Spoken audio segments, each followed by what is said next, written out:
Bonjour, nous sommes le 25 mars, il est 17h30 et j'espère que nous allons échapper à la drache. Bon, je prends le risque. J'ai consulté mes assistants, les petits yeux optiques. Et voilà, pas de pouloute à l'horizon. Et je vous parle aujourd'hui, une fois de plus, et par grand vent, j'espère que vous entendrez quelque chose. La bonnette anti-vent est en place.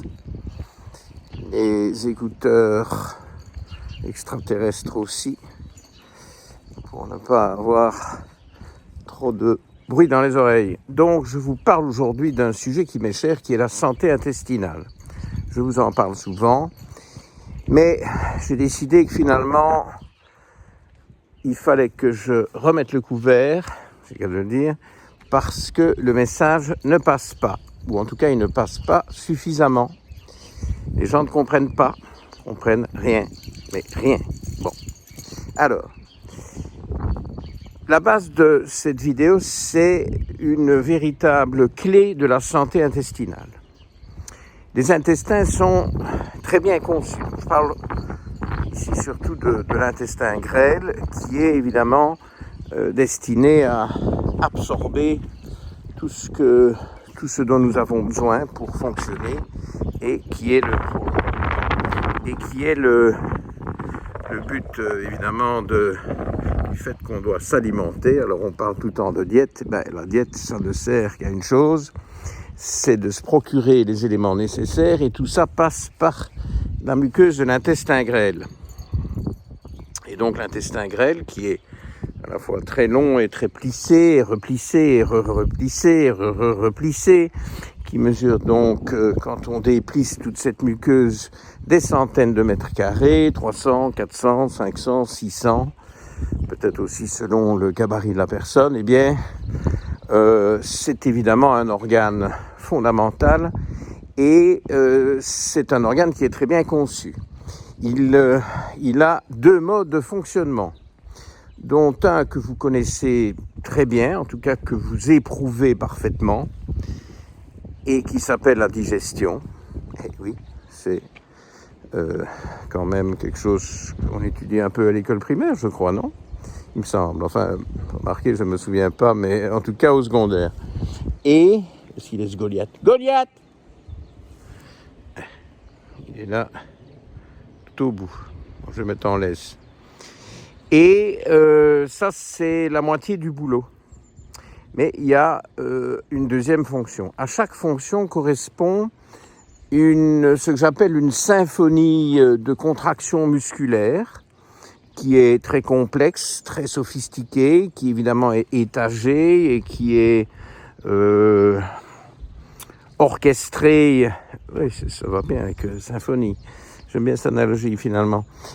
Pour justement faire avancer ce qu'on appelle le bol alimentaire, et pour qu'il subisse les différentes étapes de la digestion. N'oubliez pas que quand les aliments sortent de l'estomac et viennent d'être malaxés, il y a d'abord évidemment les actions de mastication au niveau de la bouche, etc., l'imprégnation de la salive avec les enzymes salivaires qui digèrent les glucides, c'est-à-dire l'amylase, et tout un tas d'actions que je ne détaillerai pas au niveau de l'estomac, mais aussi avec des enzymes et évidemment l'acide chlorhydrique, très important pour digérer les protéines. Et puis tout ça se retrouve dans l'intestin grêle. Bon, mais dans l'intestin grêle viennent s'aboucher des conduits qui viennent du pancréas avec les enzymes pancréatiques, et qui viennent de la vésicule biliaire avec la bile pour digérer les graisses. Bon, c'est quand même quelque chose d'extraordinairement élaboré et très très bien conçu, et tout ça doit avancer. Il y a donc un jeu de contraction musculaire qui fait qui donne lieu à ces différentes étapes de la digestion. Eh bien, ça c'est la moitié du boulot. C'est ce que j'appelle dans d'autres vidéos la première symphonie. Bon, rassurez-vous, je m'en tiens à deux, je ne suis pas Beethoven, loin de là. Et la deuxième symphonie, la seconde, je dirais, puisqu'il n'y a pas de troisième, en tout cas pas dans mon explication. La deuxième symphonie consiste à tout remettre en état. En anglais, j'utilise le mot refurbishing. J'aime bien, mais bon, on n'est pas là pour faire du franglais. Donc, c'est la remise en ordre de tout le bazar. On nettoie, on déblaye, on enlève les cellules mortes avec la muqueuse intestinale desquame totalement en 5 jours. Donc, vous avez 100 mètres carrés de muqueuse qui desquame tous les jours. Ça fait un paquet de déchets. Les aliments non digérés. Les débris de toutes sortes et évidemment une voiture, non, elle tourne, les microbes en prolifération, les pullulations microbiennes, qu'elles soient fongiques ou bactériennes, eh bien ça peut être déblayé, dégagé par une action de contraction musculaire, mais totalement différente. Ça y est, enfin, je ne crois pas que ça va être trop grave. Une action de contraction musculaire, deuxième symphonie, différente, totalement différente de la première, qui peut faire un bruit, des gargouillis, c'est possible, c'est pas obligatoire, ça peut être silencieux. Chez les chiens, c'est assez connu, ça a été assez bien étudié d'ailleurs chez les chiens, tout ce mécanisme qu'on appelle le complexe moteur migrant. Voilà. En anglais, MMC, Migrating Motor Complex. Donc les recherches, les études qui sont abondantes. Ceci, c'est de la science, ce n'est pas de la carabistouille comme certaines théories fumeuses, comme faire la chrononutrition avec les goûters sucrés à 16 heures. Bon, ça, c'est pas de la science, c'est pas à publier, c'est une stratégie mercantile bas de gamme qui s'appuie sur rien, que je réfute totalement. Attention, il y a des versions de chrononutrition qui sont tout à fait légitimes, mais ça n'a rien à voir avec ce qui est labellisé chrononutrition en France. Vous allez sur PubMed et alors ce sont des réflexions sur comment manger, etc. Ça a de la valeur. Mais pas le truc du goûter sucré à 16 heures pour bien dormir. Ça, c'est bon. C'est un bon marketing parce qu'évidemment, les gens ne demandent pas mieux que de... Voilà, la douche est là. On n'a pas encore tourné en pleine douche. Ouais, ça manquait. Alors voilà, Oxo évidemment est surexcité. J'espère que je n'ai pas noyé mon iPhone. Tant qu'on y est. Bon, alors on va faire un peu ce montage, tant qu'à avoir l'air un peu bizarre. Bon, bref.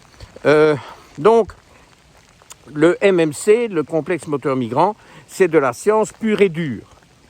Pas obligé de me croire. Vous allez voir sur PubMed.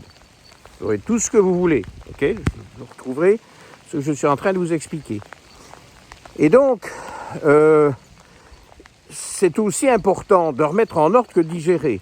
Donc, le principe que je vous explique, qui est la clé de la santé intestinale, c'est de faire 12-12. Pourquoi 12-12 ? 12 heures pour... On est à contre-jour. 12 heures pour digérer. Alors, attention, digérer... bon, je ferais peut-être mieux dire manger et digérer. Ça se gâte. Mais il y a du soleil, donc ça ne va pas durer. Mais j'ai peur là. Et si je douche mon iPhone, moi j'ai l'air malin. Donc 12 heures pour manger et digérer. Donc ça veut dire que vous avez le droit de manger pendant 8 heures. 8 bonnes heures. Parce qu'il faut encore près de 4 heures quand vous avez fini de manger pour digérer le dernier repas. 8 plus 4, 12. Et donc dans un cycle, il y a 24 heures. Et il vous reste donc 12 heures pour remettre tout en état. Et ce sont des cycles d'1 heure et demie. Allez, Goliath. Goliath a un peu marre de la pluie. Alors, on va mettre la laisse. À chaque sortie maintenant, où c'est la neige, où c'est la drache. Vive l'hiver. Et donc, allez Goliath, ça ira mieux quand on sera là dans le petit chemin, viens. Puis la pluie va cesser. Et donc 12 heures pour remettre ça en ordre, ce sont des cycles typiquement de 90 minutes, d'une heure et demie. Et donc il y a 8 cycles. Et plus vous avez de cycles, mieux le travail est fignolé. Et donc si vous commencez à tricher, manger pendant une plage horaire trop longue, eh bien vous vous retrouvez avec des intestins qui ne sont pas remis en ordre. Ok, donc 8 cycles d'une heure et demie, 12 heures. Et donc vous vous retrouvez avec cette espèce de règle d'or qui a certainement été suivie par nos ancêtres pendant des millions d'années. Hein. Faut pas rigoler. Il leur fallait le temps de trouver de la nourriture. Il n'y avait pas des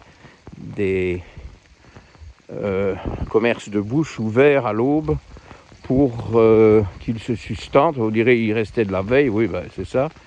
Oui, j'espère pour eux, mais ça ne devait pas être toujours le cas. Et donc, sans qu'il y ait une obligation, hein, ce n'est pas quelque chose qu'on doit faire 365 jours par an et 366 jours les années bissextiles. Mais c'est un peu logique parce que c'est comme ça que le truc est équilibré.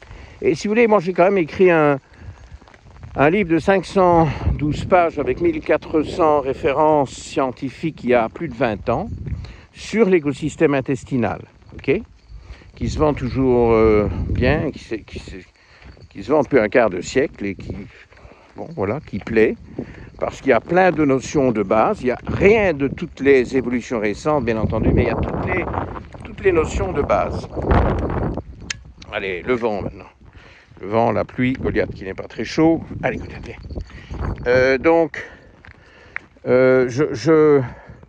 J'ai, par la force des choses, été amené à voir énormément de patients qui sont venus me trouver avec des problèmes intestinaux, enfin digestifs, intestinaux. Donc j'ai quand même utilisé énormément de techniques. Et puis je me suis rendu compte il y a quelques années que certains patients qui n'allaient pas mal, mais qui n'allaient pas bien non plus avec mes soins que je leur donnais parfois depuis des années, voire 5 ans, 10 ans.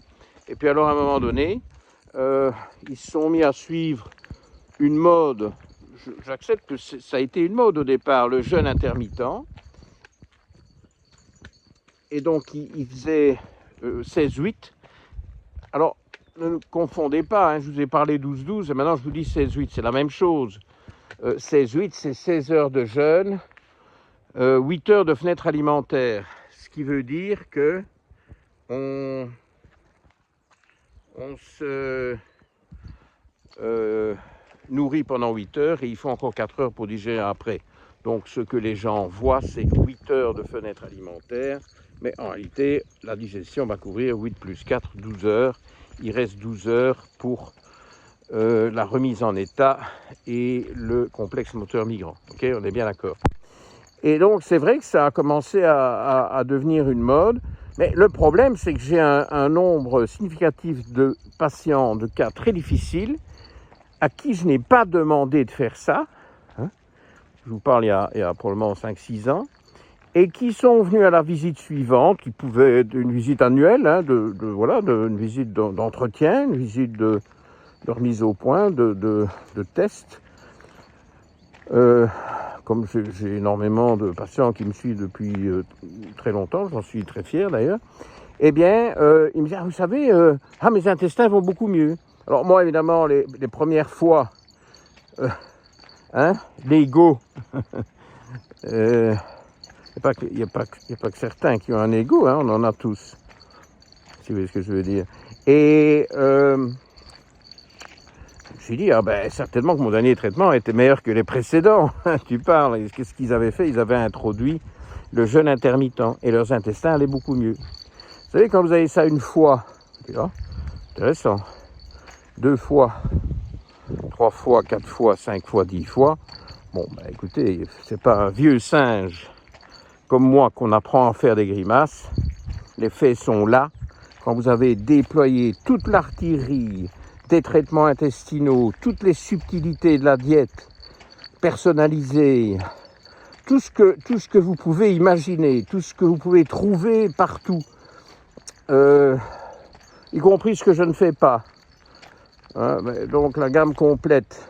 Parce que les gens, si je ne le fais pas, ils l'ont essayé par eux-mêmes d'un autre côté.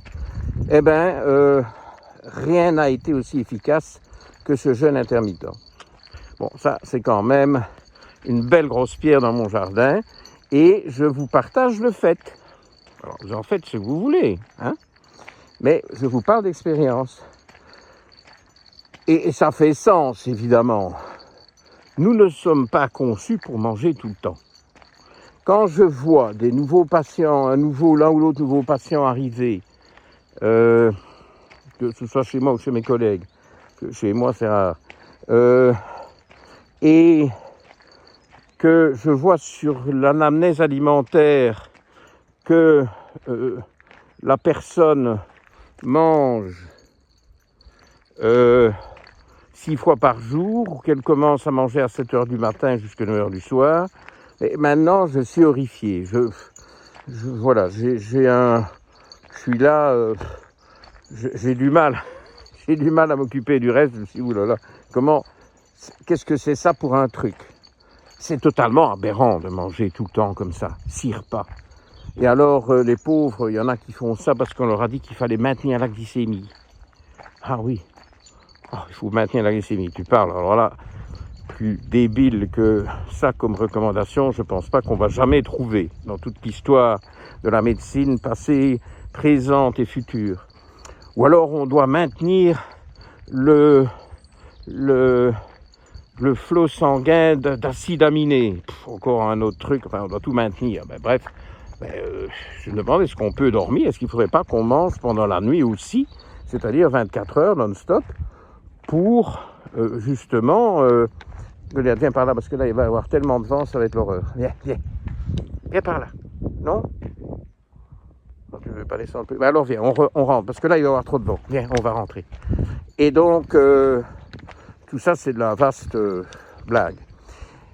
Mais par contre, où je voudrais quand même apporter des précisions. C'est vrai que j'ai encore revu un peu ma littérature, PubMed, il y a quand même de plus en plus de preuves scientifiques, il y en a plus qu'assez, comme quoi les repas pris tard, pris après le coucher du soleil, on pourrait dire, hein, les repas en soirée, c'est pas bon,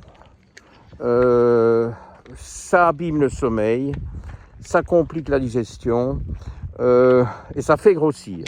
C'est un fait. C'est un fait.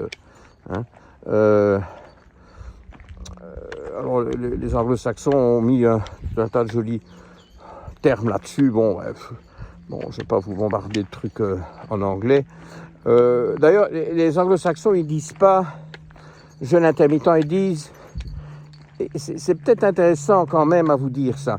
Et ils disent TRE, Time Restricted Eating. Donc manger dans une fenêtre restreinte de 8 heures. Donc ça revient au même. Mais le terme est intéressant parce que visiblement le mot jeûne indispose beaucoup de gens. Bon, j'ai un peu du mal à comprendre pourquoi, mais enfin voilà, s'ils sont allergiques au mot jeûne, c'est leur droit. Donc je propose effectivement, d'ailleurs mon nutritionniste qui travaille avec moi sur Londres, enfin pour mes patients de Londres maintenant, parce que je ne suis plus à Londres, mais depuis 18 ans, Glenn Matten, eh bien lui il utilise toujours cette terminologie, la time restricted eating. Et effectivement, cette fenêtre alimentaire est quand même beaucoup plus intéressante à centrer sur le jour, sur quand il y a de la... il ne pleut plus. Quand il y a de la lumière. Quand il y a de la lumière. Time restricted eating diurne, pas nocturne. Et ça, c'est quand même intéressant. Ce qui veut dire que toutes ces polémiques incessantes dont je commence à avoir marre parce qu'il y a quand même beaucoup de choses de critiques qui sont lancées, qui sont nocives pour les gens. C'est nocif de leur dire qu'ils ne peuvent pas faire de jeûne intermittent parce que c'est mauvais. C'est nocif pour eux. Mais bon, on peut leur dire qu'ils fassent du time restricted eating. Ça va passer beaucoup mieux. C'est la même chose. Et centré sur le jour. Et là, je dirais même plus que c'est vrai qu'il y en a qui sont du matin, il y en a qui sont du soir. Bon, ça c'est vrai pour tout. Ça a toujours été, en général, c'est souvent là pour la vie, quoique parfois, il y en a qui passent d'une catégorie à l'autre. Mais enfin, bon, moi par exemple, je suis plutôt du soir que du matin, mais je me lève tôt, mais je sais pas, je préfère la deuxième partie de la journée que la première. Bon, voilà, c'est comme ça. Et d'autres, ce sera l'inverse. Et bon, alors, selon son cycle, selon sa préférence, selon ses habitudes, selon son activité, selon plein de facteurs, moi, ça ne me dérange pas si vous remontez votre TRE de 8 heures vers le début de journée. Ce qui m'a toujours paru quand même aberrant, c'est de se lever, de crever de faim et de manger. Bon, là je trouve ça quand même problématique et aberrant. Enfin, ceci dit, parce que j'ai eu le cas de Gianni qui se reconnaîtra, qui est nutritionniste, qui me dit « Ah oui, mais moi je finis de manger à 16 heures et je me lève à 5 heures et donc à 7 heures du matin je crève de faim. » Oui, Gianni, et en effet, je crois qu'effectivement, ça me va déjà beaucoup mieux. Bon, il y a peut-être une fenêtre alimentaire de 9h, 9-10 heures, bon, qu'on pourrait peut-être un tout petit peu resserrer, un tout petit peu se calmer le matin, manger à 8 au lieu de 7. Mais c'est un fait que si vous finissez de manger à 16h ou 17h, je comprends très bien que vous ayez faim le matin.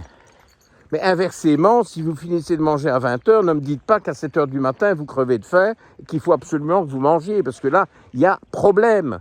Il y a mauvaise habitude qui partira en un mois. Ça va disparaître. C'est que vous n'avez pas vraiment faim si vous mangez tard. Mais je préfère que vous avanciez quand même l'heure du dernier repas et faire peut-être quelque chose d'entre les deux. Alors, il y a aussi ceux qui n'ont pas faim en début de journée, mais qui sont en hypoglycémie. Ah oui, alors ça leur donne faim, mais c'est une faim malvenue. Pourquoi sont-ils en hypoglycémie ? Parce qu'ils sont, je vais un peu simplifier, ils sont prédiabétiques. C'est-à-dire qu'ils ont une hémoglobine glycosylée horriblement élevée. Mais ils ne le savent pas, parce qu'ils ne la vérifient pas, ils ne la testent pas. On leur a dit que l'index OMA suffisait. Et si ce sont des gens sportifs, fit, comme on dit, allez, encore un peu de franglais, minces, ils ont une bonne insuline. Et ce foutu index OMA, il ne se sert que de l'insuline et de la glycémie à jeun. Il ignore superbement l'hémoglobine glycosylée, mais ces gens-là, ils ont une hémoglobine glycosylée haute et donc ils ne tiennent pas le coup sans manger. Ils doivent manger tout le temps. Ou si pas manger, boire un café avec du sucre dedans, parce que leur glycémie oscille tout le temps, fluctue tout le temps. Eh oui. Et ça, c'est une grave erreur et qui passe inaperçue si on ne surveille pas ce taux d'hémoglobine glycosylée ou glyquée HbA1c.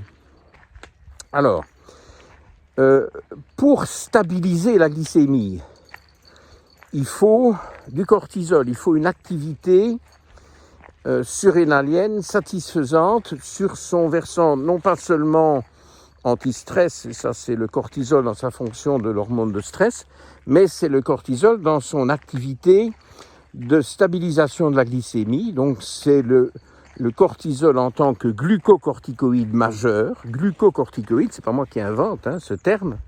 Le cortisol a deux rôles, hormone de stress et glucocorticoïde. Et alors, ce glucocorticoïde essentiel, il y en a d'autres, mais qui jouent un rôle mineur, il a un double rôle, donc toujours le cortisol, c'est de réduire les pics, mais là, l'insuline, a priori, agit aussi, elle est plus puissante, mais aussi de corriger les creux, de remonter quand c'est trop bas. Et donc ça, il n'y a que le cortisol qui fait. L'insuline ne fait pas ça. L'insuline provoque, en décapitant les pics, un creux. C'est une machine à faire des oscillations, l'insuline. Transforme les pics en creux qui survient peu de temps après, ou 1 heure après, ou 1 heure et demie après. Donc, il faut le cortisol là derrière. Mais, si vous avez cette fluctuation constante de la glycémie qui se reflète dans ce besoin de manger tout le temps, ou de mettre du sucre ou des biscuits ou des carrés de chocolat avec vos cafés, et en commençant par 16 heures, ce qui ne fait qu'aggraver cet énorme problème, eh bien, vous consommez votre cortisol. Donc, c'est un cercle vicieux. Vous détruisez l'outil qui vous permet de stabiliser la glycémie en maintenant des fluctuations de la glycémie. La stabilisation de la glycémie, c'est essentiel pour ne pas avoir des pulsions, des cravings, des pulsions sucrées, pour ne pas être amené à manger tout le temps, pour être capable de se tenir à une fenêtre alimentaire de 8 heures, Time Restricted Eating, TRE, et aussi pour épargner vos surrénales, parce que vous les mettez à genoux, vos surrénales, avec des HbA1c élevés en mangeant tout le temps. Et puis vous les mettez évidemment à genoux. Je vous renvoie à une récente vidéo. Vous mettez vos surrénales à genoux quand vous faites semblant de les aider avec de l'hydrocortisone, a fortiori avec du Medrol, parce que là, évidemment, vous les paralysez. Alors, vous leur maintenez la tête hors de l'eau, mais pour que ça fonctionne, il faudrait peut-être prendre de l'hydrocortisone là, à tout bout de champ. Ça ne va pas marcher comme ça. Il faut soutenir l'activité... Oh, les champignons. Il faut soutenir l'activité surrénalienne par le bas, par les précurseurs, avec de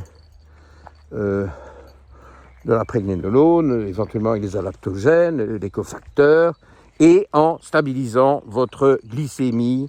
Et le meilleur moyen pour y arriver, vous avez maintenant un nouvel acronyme, c'est le TRE, Time Restricted Eating. Voilà, j'espère que j'ai éclairci certains points, que ça va aider d'autres à s'y tenir, à y arriver sans râler, sans dire que c'est impossible, etc. C'est possible pour tout le monde. Si moi j'y suis arrivé, tout le monde peut y arriver.